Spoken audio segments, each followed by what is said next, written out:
إن الحمد لله نحمده ونستعينه ونسلم على رسوله الكريم وعلى آله وأصحابه أجمعين. اللهم صل على محمد وعلى آل محمد كما صليت على إبراهيم وعلى آل إبراهيم إنك حميد مجيد. اللهم بارك على محمد وعلى آل محمد كما باركت على إبراهيم وعلى آل إبراهيم إنك حميد مجيد. رب اشرح لي صدري ويسر لي أمري واحلل عقدة من لساني يفقهوا قولي. سبحانك لا علم لنا إلا ما علمتنا إنك أنت العليم الحكيم. اللهم انفعنا بما علمتنا وعلمنا ما ينفعنا وزدنا علما. عن ابی ہریرہ رضی اللہ عنہ قال، سیدنا ابو ہریرہ رضی اللہ تعالی عنہ سے مروی ہے کہ رسول اللہ صلی اللہ علیہ وسلم نے فرمایا، ما من مولود یولد الا یولد علی الفطرہ، کہ ہر بچہ فطرت اسلام پر پیدا ہوتا ہے. اللہ تعالیٰ نے اس کی فطرت اسلام رکھی ہے. فَأَبَوَاهُ يُحَوِّدَانِهِ أَوْ يُنَصِّرَانِهِ أَوْ يُمَجِّسَانِهِ، پھر اس کے والدین اسے یہودی یا عیسائی یا مجوسی، آگ کا پجاری، جس مذہب کا بھی ماننے والا ہے، والدین اس کی تربیت میں یہ کردار ادا کرتے ہیں کہ وہ اس کو اپنے اسی مذہب پر موڑ لیتے ہیں. ورنہ فطرت انسان کی اسلام ہی ہے، اس فطرت سے وہ اس کو موڑ کر دوسرے مذہب کی طرف لے جاتا ہے. کما تنتج البہیمۃ بہیمۃ جمعاء، جس طرح جانور صحیح سالم بچہ جنم دیتا ہے. آپ فرماتے ہیں کہ حل تحسون فیہا من جدعا، کیا تم کوئی ناک کان کٹا دیکھتے ہو؟ یعنی وہ صحیح سالم پیدا ہوتا ہے. اسی طرح جب وہ بڑا ہوتا ہے تو اس کے مالک جو ہیں اس کے ناک کان کاٹ دیتے ہیں یا سینگ کاٹ دیتے ہیں، حالانکہ اللہ تعالیٰ نے تو اس کو ایسے پیدا نہیں کیا. اسی طرح ہر پیدا ہونے والا انسان فطرت اسلام پر پیدا ہوتا ہے. ہاں، اس کے والدین اس کا جو دین ہے وہ چینج کر دیتے ہیں، اس کا ماحول ایسا بنا دیتے ہیں کہ وہ اسی مذہب کا کاربند رہ جاتا ہے. ثم یقول ابو ہریرہ رضی اللہ عنہ، پھر حضرت ابو ہریرہ رضی اللہ تعالیٰ عنہ نے اس آیت کی تلاوت کی، فطرت اللہ التی فطر الناس علیہا، کہ اللہ تعالیٰ نے فطرت اسلام پر ہی پیدا کیا ہے. لا تبدیل لخلق اللہ، ایک اس کا ترجمہ یہ ہے کہ فطرت الہی میں کوئی تبدیلی نہیں ہو سکتی، اور ایک ترجمہ یہ ہے کہ یہ نہیں کا صیغہ ہے کہ اللہ کی اس فطرت کو تبدیل نہ کرو. ذالک الدین القیم، یہی قائم رہنے والا دین ہے. یہ حدیث جہاں پر اپنا ایک مطلب بالکل واضح ہے کہ ارد گرد کا ماحول انسانی زندگی کے اوپر بڑا اثر انداز ہوتا ہے. اگر بچے کے جو ارد گرد کا ماحول اسلام والا رہنے دیا جائے، دین والا رہنے دیا جائے، تو اپنی اسی فطرت کے اوپر برقرار رہے گا اگر اس کی اس ماحول سے چھیڑ چھاڑ نہ کی جائے. اور یہاں سے ہمیں یہ بھی پتہ چلتا ہے کہ بچے کے لیے سازگار ماحول فراہم کرنا، اس کی تربیت کرنا، اس کے لیے ایک اچھا ماحول مقرر کرنا، یہ والدین کی ذمہ داری ہے. یہ والدین کی ذمہ داری ہے. لیکن المیہ یہ ہے، یہاں پر ایک مرتبہ ایک ورکشاپ ہوئی تھی، اس ورکشاپ میں نا یہ بات ذکر کی گئی تھی کہ آپ والد سے پوچھیں کہ بھائی تمہاری اولاد اس کے بارے میں کہتا جی میں کیا کروں، میرا کام تو کمانا ہے، میں تو سارا دن ان کے لیے کما کے لے کے آتا ہوں. ان کی ماں سے پوچھیں. ماں سے پوچھا جاتا ہے، ماں کہتی ہے میں کیا کروں، میرا کام تو ہے اس کو تیار کرنا، اس کو ناشتہ بنا کے دینا، وہ میں ٹفن وغیرہ بنا کے دے دیتی ہوں۔ اسکول والوں سے پوچھیں، اسکول والوں سے پوچھا جاتا ہے بھائی آپ کو اتنی فیسیں دی جاتی ہیں، آپ صبح سے لے کر شام تک اس کو پڑھاتے ہیں، آپ کیا پڑھاتے ہیں؟ وہ کہتے ہیں جی ہمارا کام تو پڑھانا ہے، ہم تو پڑھا دیتے ہیں، یہ کام تو ٹیوشن والے کا ہے کہ وہ اس کو تیاری کرائے۔ اور ٹیوشن والے سے پوچھا جائے تو وہ اسکول والوں پہ ڈال دیتا ہے۔ الغرض آخر میں بات یہ سامنے آتی ہے کہ تہاڈا منڈا ہی انج دا ہے، تہاڈا بچہ ہے ہی انج دا کہ ایسے کی کریے۔ یعنی اس کے لیے وہ ماحول ہم نے بنایا ہی نہیں۔ یہ سب کی ذمہ داری ہے کہ اس کو مل کر ایک ایسا ماحول فراہم کیا جائے جو بچے کے لیے سازگار۔ دیکھیں بچہ گھر میں بھی تو رہتا ہے نا ماں باپ کے پاس، ماں باپ تربیت نہیں دے سکتے اس کو۔ بچہ کوئی چیز کھاتا ہے، اس کا ریپر باہر پھینک دیتا ہے، ماں باپ کا حق نہیں بنتا کہ وہ بچے کو کہیں بیٹا یہ باسکٹ کے اندر پھینکتے ہیں۔ بچہ جب کھانا کھانے لگے اس کو کہا جائے بیٹا تم نے بسم اللہ پڑھی ہے کہ نہیں، وہ دعا پڑھے۔ نبی علیہ الصلوۃ والسلام کی گود مبارک میں ایک بچہ تھا، وہ خود ہی بیان کرتے کہ میرا ہاتھ تشتری کے اندر گھوم رہا تھا۔ اس بچے کو آپ صلی اللہ علیہ وسلم نے فرمایا یا غلام سم اللہ وکل بیمینک وکل مما یلیک، وہ ہے بچے اللہ کا نام لے کے کھاؤ، دائیں ہاتھ سے کھاؤ اور اپنے سامنے سے کھاؤ۔ چھوٹے بچے کو آداب سکھائے جا رہے ہیں، کہتے ہیں بچے من کے سچے۔ یہ چھوٹے بچوں کو سکھانا ہماری ذمہ داری ہے۔ لیکن ایک بات میں اکثر کہا کرتا ہوں اور بڑی شد و مات کے ساتھ یہ میں کہتا ہوں کہ المیہ یہ نہیں ہے کہ یہ نسل بگڑ رہی ہے، المیہ یہ نہیں ہے کہ آج کی نوجوان نسل بگڑ رہی ہے۔ پریشانی کی عالم، پریشانی کی حالت یہ ہے کہ آنے والی نسل کو بگڑے ہوئے ماں باپ ملنے، اس نسل کی آگے جب نسل آنی ہے اس کو بگڑے ہوئے ماں باپ ملنے ہیں۔ جنہوں نے تربیت کرنی ہے ان کی اپنی تربیت نہیں ہے تو وہ اولاد کی تربیت کیا کریں گے؟ کہا جاتا ہے نا کہ ماں کی گود بچے کی پہلی درسگاہ ہے۔ اب ماں کی ہی تربیت نہیں ہے تو وہ بچے کی تربیت کیا کرے گی؟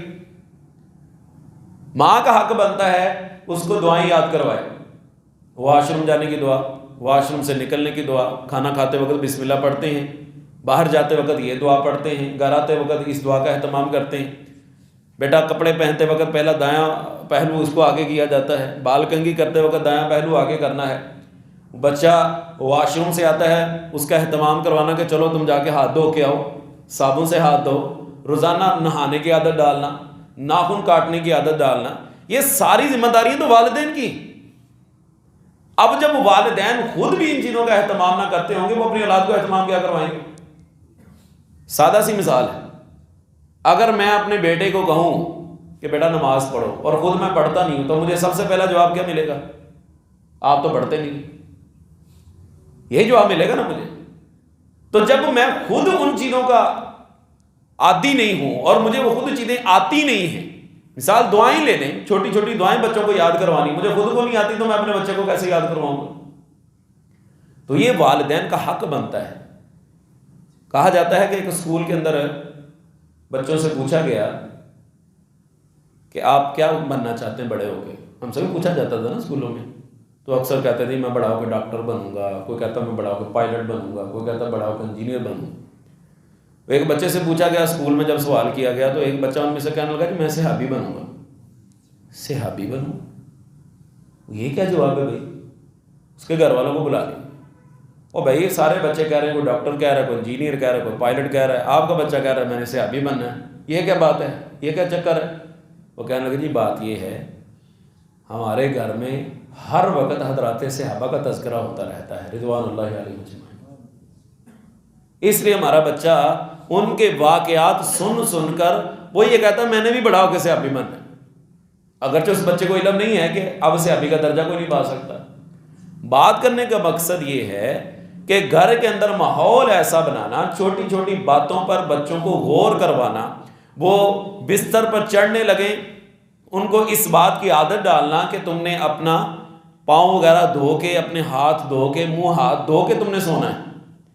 یہ ان چیزوں کی عادت ہم نے ان کو ڈالنی، اپنے دانتوں کی صفائی ہے، کپڑوں کی صفائی ہے، جگہ کی صفائی ہے، یہ اوور آل جتنی چیزیں ہیں یہ سب کی سب ذمہ داری ہماری ہے. اسکول میں جو وہ سیکھ رہا ہے، لیکن آج کل کا المی پتہ کیا ہے، اسکولوں کی طرف اپنے بچوں کو بھیجتے ہیں نا تو ہمیں اس بات کی دوڑ لگی ہوئی ہے میرے بچے کے نمبر سب سے زیادہ آنے چاہیے، چاہے وہ پرلے درجے کا نکما نکلا ہے، وہ ماں باپ کا ادب نہ کرنے والا، ہمیں کوئی غرض نہیں اس سے. وہ معاشرے کے اندر بڑوں کے ساتھ کیسے گفتگو کرتا ہے، مجھے اس چیز کی کوئی لالچ نہیں. مجھے لالچ صرف یہ ہے کہ میرے بچے کے جو مارکس ہیں، نمبر ہیں، وہ A+ ہونا چاہیے، A+ گولڈ ہونا چاہیے. بس میں ہر جگہ دکھاتا بھی رہوں کہ میرے بچے نے 1000 میں سے 999 نمبر حاصل کر لیے، اور تربیت اس کی 100 میں سے 2% بھی نہیں ہو سکی. اس بات کی کوئی ٹینشن نہیں. یہی وجہ ہے ہمارا بچہ نمبر کم لے کے آئے ہم اس کو کوستے ہیں، ہم اس کو تانا دیتے ہیں، وہ دیکھو فلاں نے اتنے نمبر لے لیے، فلاں نے اتنے نمبر لے لیے، وہ تم سے آگے نکل گیا ہے، تم نالائق ہو 1 نمبر کے، تم نے کمے ہو 1 نمبر کے، تمہیں تو پتہ ہی نہیں ہے کسی چیز کا. الیاذ باللہ. اس کو یہ پوچھا جائے کہ بیٹا تمہیں کھانا کھانے کا طریقہ آتا ہے، تمہیں بیٹھنے کا طریقہ آتا ہے، بڑوں سے گفتگو کیسے کرنی ہے، چھوٹوں کے ساتھ معاملہ کیسے کرنا ہے. آپ صلی اللہ علیہ وسلم مدینہ طیبہ کی گلیوں میں نکلتے، آپ بچوں کو بھی سلام کیا کرتے تھے. اپنے بچوں کو اس بات کی عادت ڈالنا کہ جب میں گھر میں آؤں تو تم نے سب سے پہلے مجھ سے سلام لینا. فون پہ اگر بات ہو اس کی بات کی تربیت دینا، تعلیم دینا کہ سب سے پہلے السلام علیکم کہتے ہیں. یہ بظاہر اگرچہ چھوٹی چھوٹی چیزیں انسان کو محسوس ہوتی ہوں گی، لیکن اگر ان کی عادت ڈال دی جائے یہ بچہ بڑا ہو کے پختہ ہوگا اور انہی چیزوں کے اندر رہے گا. ہم عام طور پر اس کا اہتمام نہیں کرتے. بچوں کو ایک ماحول فراہم کرنا، ان کے ساتھ باپ کے ساتھ ساتھ ایک فرینڈ بن کے زندگی گزارنا، ایک دوست بن کے زندگی گزارنا کہ وہ اپنے دل کی باتیں آپ کے ساتھ کر سکے. اگر اس کے دل میں کوئی غم ہے تو وہ آپ کے ساتھ شیئر کر سکے، اور جو مشورہ آپ نے اس کو مخلصانہ دینا ہے وہ کسی اور نے نہیں دینا. دوست بھی ممکن ہے ڈنڈی مار جائے بیچ میں سے، اس کو ایسا مشورہ دے دے جو اس کے لیے نقصان ہو، لیکن باپ یا ماں کبھی بھی اس کو ایسا مشورہ دے ہی نہیں سکتے جو اس کے لیے نقصان دہ ہو. ایسا ہے کہ نہیں؟ اس لیے بچے کی تربیت کے لیے سب سے بہترین کردار ماں باپ کا ہے. استاد کا درجہ تو بعد میں آتا ہے. ہمارے ہاں مثال بڑی ویسے عجیب سی ہے. مثال کے طور پر ہماری یہ جو پنکھا ہے نا، پنکھا یہ جب نیا ہم خرید کے لے کے آتے ہیں نا، اس میں ایک کیپیسٹر ہوتا ہے، اس کی پاور ہوتی ہے 2.5. اس کے بعد جب کبھی کیپیسٹر خراب ہو جائے اس کو کیپیسٹر لگتا ہے 3.5 کا ہمیشہ. اور اگر چل کے پنکھا بالکل بس ہو جائے پھر اس کو 4.5 کا جو آخری کیپیسٹر ہوتا ہے وہ یہ ہوتا ہے کہ چل گیا تو چل گیا، نہیں تو تجربہ ہی گیا. بچے کا بھی کیپیسٹر ہوتا ہے، اور وہ پتہ کیا ہوتا ہے؟ وہ ہوتا ہے 2.5 کا کیپیسٹر ماں کی گود. ماں اس کی تربیت کرے. اب ہوتا کیا ہے کہ ماں سے وہ فیل ہوا، وہاں پہ وہ کیپیسٹر کام ہی نہیں کیا، اب وہ آ گیا سوسائٹی میں. اب سوسائٹی میں کیپیسٹر ہے 3.5 کا جو اس کو ہمیشہ لے کے چلے گا، جس میں اس نے رہنا ہے. وہاں پہ بھی وہ ناکام ہو گیا، سوسائٹی کے اندر بھی وہ نہیں چل سکا، اور آخر میں فیصلہ ہوتا ہے اب اس کو مدرسے میں ڈال دیں. اور مدرسے کے اندر وہ 4.5 کا کیپیسٹر لگنا ہے، چل گیا تو چل گیا، نہیں تو نہ صحیح. پھر کہتا ہے جی مدارس نے آج تک کیا ہی کیا ہے، ان کی آؤٹ پٹ کیا ہے. اس کے باوجود بھی مدارس نے ان بچوں کا الحمدللہ سنبھالا ہے، ان کی ذہنی نشو و نما کی. بات کرنے کا مقصد یہ ہے کہ ہم بالکل جب رہ جاتے ہیں اس وقت پھر مدرسے میں یا تعلیمی ادارے کے اوپر ہم وہ سارا بوجھ اس کے اوپر ڈال دیتے ہیں. ہم نے تو شروع سے اس کی تربیت کا اہتمام نہیں کیا. بچے سے یہ نہ پوچھے کہ تم نے نمبر کتنے لیے ہیں، اس سے یہ پوچھ کے آئے تم نے آج سیکھا کیا ہے اسکول کے اندر، کیا پڑھ کے آئے ہو اسکول کے اندر، تمہیں کیا سبق ملا ہے. کوئی دعا یاد کروائی تمہیں، کوئی سورت یاد کروائی تمہیں، کوئی اٹھنے بیٹھنے کا طریقہ ڈھنگ سلیقہ بتایا تمہیں، کپڑے صاف ستھرے رکھنے کا کوئی طریقہ بتایا. اگر تو آپ کا بچہ لرننگ کر رہا ہے، سیکھ رہا ہے، تو سمجھ لیں کہ آپ نے اپنے جو پیسے ادا کر رہے ہیں اس کا حق ادا ہو گیا. اور اگر آپ نمبروں کے پیچھے لگے ہوئے ہیں، آپ کا بچہ کچھ بھی لرننگ نہیں کرتا، سیکھتا نہیں ہے، تو سمجھ لیں کہ آپ کے پیسے پنجابی میں کیا کہتے ہیں کھو کھاتے جا رہے ہیں۔ اصل تو یہ ہے کہ ہم نے وہاں سے تربیت لینی، وہ تربیت گاہ ہے، درس گاہ ہے، سبق لینا ہے، تربیت لینی ہے۔ اگر بچوں کو بڑا کرنا ہی مطلوب ہے تو وہ تو جانور بھی یہ کام کر رہے ہیں۔ بچے پال لینا کوئی بڑی بہادری نہیں، کوئی بڑی اس کی دلیری نہیں ہے کہ میں نے بچے پال کے بڑے کر دیے، وہ اللہ تعالیٰ کی ذات بچوں کو بڑا کر ہی دیتی ہے، وہ جانوروں کو بھی ہو رہے ہیں۔ مرغی نے یا بکرے نے یا کبھی آپ نے دیکھا ہو وہ کہا ہو کہ میں نے تمہیں پال پال کے اتنا بڑا کیا ہے، وہ تو اللہ تعالیٰ نے کیا ہے۔ ہمارا کام کیا ہے؟ تربیت کا۔ کہا جاتا ہے کہ تربیت جو ہے نا، آپ نے روڈ کے اوپر دیکھا ہوگا پودے لگے ہوتے ہیں، وہ 400 کچھ ٹہنیاں باہر آ جاتی نا، ان کو کاٹ دیا جاتا ہے اور خوبصورت بنا دیا جاتا ہے، کہتے ہیں اس کو کہتے ہیں تربیت کرنا۔ انسانی زندگی کی وہ شاخیں جو باہر نکل رہی ہیں، جو اس کی خوبصورتی کو مدھم کر رہی ہیں، وہ عادات جو اس کی شخصیت کو داغدار کر رہی ہیں، ان کے پر کاٹنا، ان کو ختم کرنا، اس کو کہتے ہیں تربیت۔ ربا یربی تربیتا، تربیت کرنا کسی چیز کی۔ نشو و نما تو وہ پا رہا ہے، اپنے وقت کے ساتھ ساتھ وہ بڑا ہو رہا ہے اور اس نے ہونا ہی ہونا ہے۔ کئیوں کے بچوں کے ماں باپ فوت ہو جاتے ہیں، وہ نہیں بڑے ہوتے۔ تو اصل چیز تو تربیت کی ہے۔ ہم نے اپنے بچوں کو تربیت ڈلیور کرنی ہے کہ تم نے تربیت پانی ہے، اور یہ ہماری ذمہ داری۔ لیکن معذرت کے ساتھ یہ بات کہنی پڑے گی کہ ہمارے معاشرے میں اس کا اہتمام بہت کم ہو گیا ہے۔ نمبروں کی دوڑ لگی ہوئی ہے، میرا بیٹا A+ گولڈ لے آیا ہے، میرے بیٹے نے ٹاپ کر لیا ہے، پلے اس کے تربیت کے کچھ ہے یا نہیں ہے، اس سے مجھے کوئی سروکار نہیں۔ تو یہ حدیث ہمیں اس بات کا درس دیتی ہے کہ بچے کی تربیت ایک اچھے ماحول میں ہونی چاہیے، گھر کا ماحول صاف ستھرا ہونا چاہیے، نمازوں والا ماحول ہونا چاہیے، باپردہ ماحول ہونا چاہیے، آپس میں شرم و حیا ہونی چاہیے، والدین آپس میں ایسی کوئی حرکت نہ کریں جس کا اثر بچوں کے اوپر پڑے۔ ماں باپ کا آپس میں لڑنا، ایک دوسرے کو برا بھلا کہنا، ایک دوسرے کے اوپر غصہ کرنا، یہ بھی بچے کی تربیت کے اوپر اثر ڈالتا ہے۔ ان چیزوں کا لحاظ رکھنا یہ ضروری ہے، یہاں سے کہ اس کے والدین ہی وہ سارا ماحول فراہم کرتے ہیں جس سے پتہ چلتا ہے کہ ماں باپ کا بہت بڑا کردار ہے اولاد کی تربیت میں۔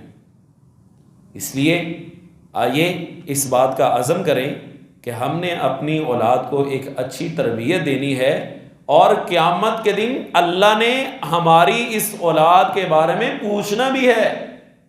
یہ مت سمجھیے گا کہ ہم بالکل آزاد ہیں۔ یہ جو اولاد اللہ تعالیٰ نے دی ہے، اس اولاد کی تربیت کے بارے میں اللہ نے پوچھنا ہے۔ کلکم راع وکلکم مسئول عن رعیتہ، تم میں سے ہر بندہ راعی ہے، نگران ہے، اور یہ اس کی رعیت ہے۔ کل قیامت کے دن اس کی رعایا کے بارے میں پوچھا جانا ہے۔ تمہیں گھر کا سربراہ بنایا تھا، حاکم بنایا تھا، گھر کا وزیر اعظم بنایا تھا، بتاؤ تم نے اپنی رعایا کے ساتھ کیا سلوک کیا، کیا تربیت دی ان کو؟ نماز پڑھنے وقت ان کو ساتھ لے کے جاتے تھے، ان کو نماز کا طریقہ سکھایا، ان کو نماز پڑھانی سکھائی، ان کو نماز یاد کروائی۔ بات پھر گھوم کے یہیں پہ آئے گی کہ جب باپ کو خود کو یاد نہ ہوگی، ماں کو خود کو یاد نہ ہوگی، بچے کو کیسے یاد کرائے گی؟ اللہ تعالیٰ ہمارے حال کے اوپر رحم فرمائے، اللہ ہمارے اولادوں کی بھی حفاظت فرمائے، اور اللہ تعالیٰ ہم سب کا حامی و ناصر ہو۔ وآخر دعوایا ان الحمد للہ رب العالمین۔